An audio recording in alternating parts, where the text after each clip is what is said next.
कौन आपण मैंने भावुंट चूल्हे आइंस रोसे कले बहुत टेस्ट लगे आप ठीक भावुंट ये मैं बनाऊँ आम चूल्हे देसी पूरा चिकेन तरकारी पूरा देसी स्टाइल तो ये सब आप सामग्री देखी दिखाँ यहाँ मैं सोरिष तेल बनाऊँ तो ये सब तरकारी पिज टमाटो भी अलरेडी भाजी देते तेजपत्र सहित भाजी सारापर आम जो मसला पकई घोड़ेदबा जो पेस्ट किसी गोटा मसला और अदा रसुण पकई जहाँ दरकार लुण हलदी शुखला लंका गुंड और काश्मीर लंका गुंड ता सहित टिके रुचिर गरम मसला टिके पानी दे घोड़ेदबा तापर दबा टिके पानी दे गोले सारापर भल से देखो पानी देके गोले सारापर तो मिक्स कर दिया भल से हल्दी लंका रुचिर गरम मसला यहाँ बहुत टेस्टी करे स्पेशली रुचिर 2 टंकिया गरम मसला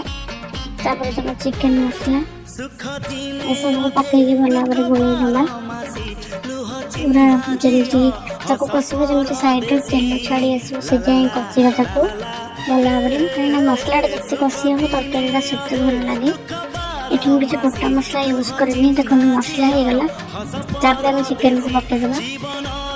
चिकेन को गोटे केजी चिकेन देखो प्रिपेयर कर आवश्यक अनुसार नहीं पारे घर लोग देखते थे तो चिकेन को भल भाव कषि नौची चिकेन को भल भाव कषि नौची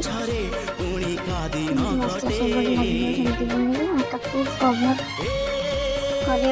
आलू पकड़े मसला सीझा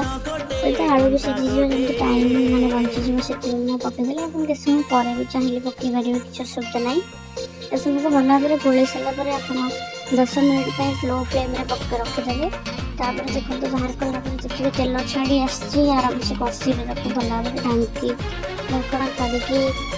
मैंने 10 मिनट रखी तापर कषिला बेले देखो ये पूरा आराम से कषा हो कषा टी रात खाई सर्ट नहीं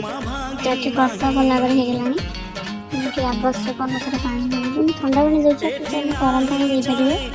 आवश्यक अनुसार पानी देकर ढांकीदेवी तो ये देखो चिकेन तरकारी दे आपको भल लगे तो यूट्यूब चैनल को लाइक शेयर सब्सक्राइब करने भूल